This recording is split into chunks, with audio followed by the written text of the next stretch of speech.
do something called Behind the Rhymes, just talk about the person's experiences, what they've been through, play some of their records, and just really get some information and education out to the new generation of producers to hopefully start setting a new trend, you know what I'm saying? But before we even do that, I gotta shout out a couple people in the building real quick. The producer of my man 50 Cent's Many Men is in the building. Y'all already know the name. Clap your hands for Digga one time, y'all. Clap your hands for Digga. Six-figure Digga. Cameron's Pull It, DMX, all that. Big shot the first live in the building, actually taping this entire event for the 100 top venues in New York City. Hey. Hold on. Let it ride real quick. Let's let it ride. That shit up.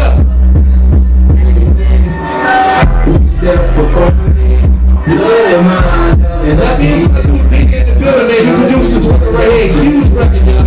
Clap your hands, people. Let's go, man.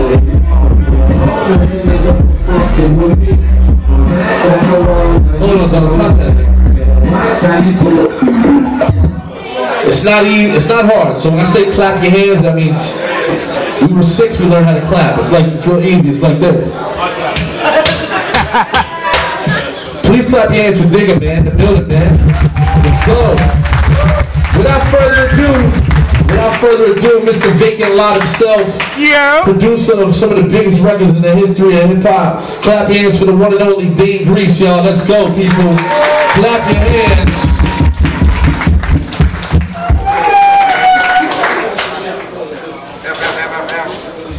Come on, y'all. Clap your hands one time, man. Dane Grease in the building, man.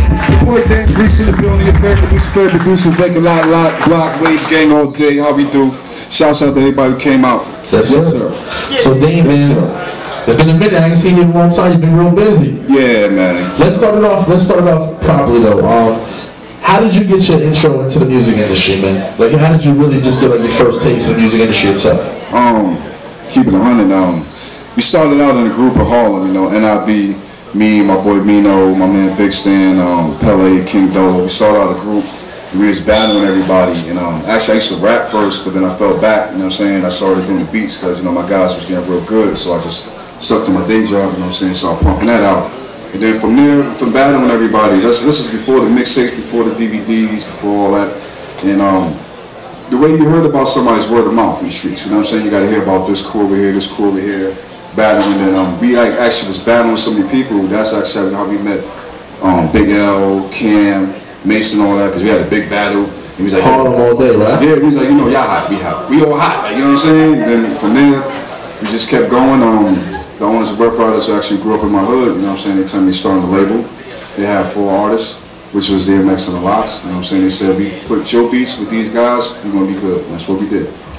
So without further ado, let's play a few records so you guys know exactly what you're getting down to with me and Dane Grease. Go ahead, Don. Turn it up, man. Let's go. Come on, man. Here's my man Dane Grease one time. Let's go.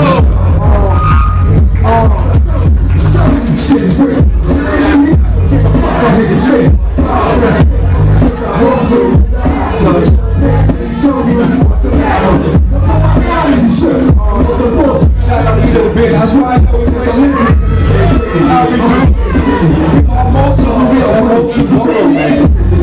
got Mayo in the building, Boston in the building. What else we got over there? What else we got over there, man? Come on, man. Brooklyn, Queens. Humongous. Well, actually, it's my first song that come out. My first song that come out. Shouts out to Twitter. Also, big shout to Big Papa. 13 years, March 9th, man. We lost one of the greatest.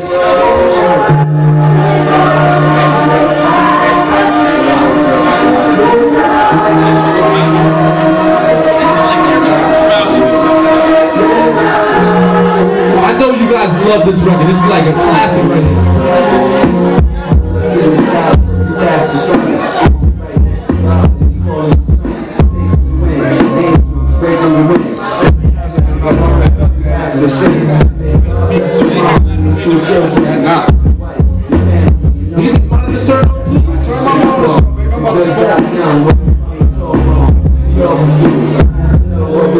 Alright, Don, What else we got back there, man? What else we got back there? Wow! Shouts out to Mary J. Why you up in the building still?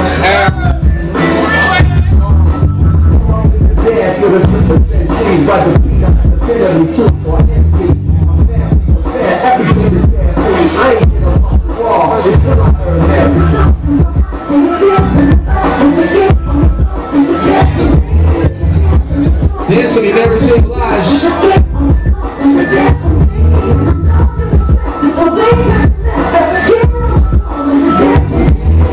Okay, what else we got in the stash?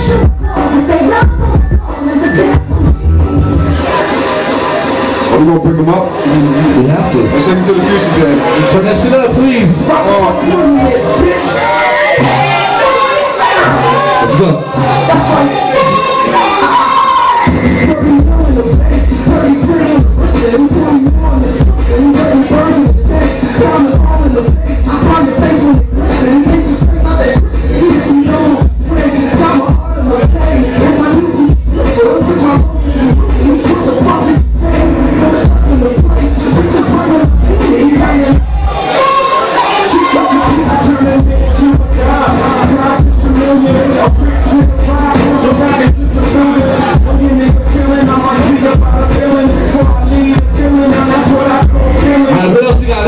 Joint back there, Don. What up?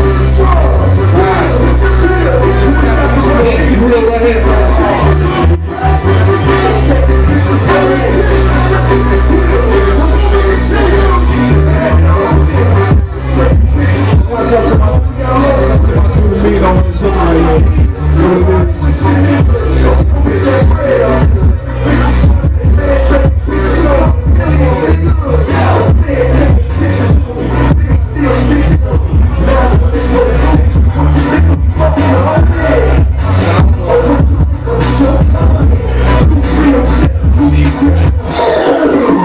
That's what it is. Clap your hands for Dave Reese one time, man. Let's go. So you actually said the Big Comrade was the first record actually ever came out there? Yeah, that was my first single. You know what I'm saying? I had we was burning the mixtape, we was burning the clues up. You know what I'm saying? We was burning the clues up, all the mixtapes back then. But that was actually the first single that I did. Actually, the Locks I got signed. We went out there with Big. And then the situation transpired, so when we came back on the plane, it was like, you know, let's just make a tribute song. We didn't really expect it to be a single, but it took off, you know? So, you actually, you were very instrumental in a lot of the Locks records, the Mace records early on. How did you stay relevant but not necessarily get the whole Hitman treatment and like get locked into the Hitman thing? Like, how did you remain as Dave Reese with your own brand? I mean, like just hard work and dedication, and like, you know what I'm saying? It's like how you said, it was funny, man. Shout out to all the Hitmen, especially D-Dot, that's my guy right there, you know. Back then, it was and still now it's a competitive thing, you know. So it's like when the Hitman and Bad Boy was like so established, and I was just a young guy coming in, that's just one guy from home, you know what I'm saying, that was doing beats that, you know, stood on his own. It was almost like invisibly we was battling. It was 10 of them against me, you know what I'm saying?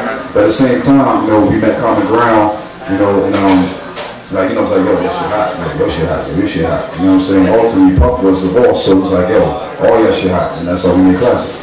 So with the Big Papa record, how did that help you get into the next lane of what you were trying to do with the rest of the artists you were working with? It's funny, man, because we was doing the Locks album already. You know what I'm saying? We did, if you think on Jiggy, we did all that. Wheels Up the Papa was not meant to be a single. It was a song we was doing, we was going to probably pull in the mixtapes, but before we let it go, we wanted to let Puff hear it, so he won't, you know, feel a different way, like, ah! But actually, when we let him hear it, they actually thanked us. You know what I'm saying? They thanked us, thank you. You know what I'm saying? And they did the Missing You, and then that's history.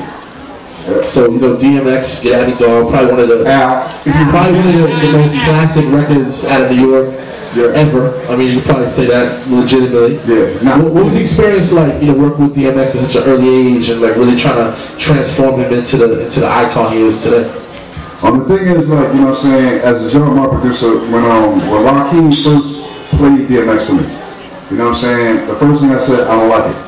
I don't like it. You know what I'm saying? But the one thing is, I didn't like that song. The thing is that there was something about him that I liked. So the thing was, it was my job to pull that out of him, you know what I'm saying, and put it into audio format, you know what I'm saying. That's what we did with Dark the Other Side.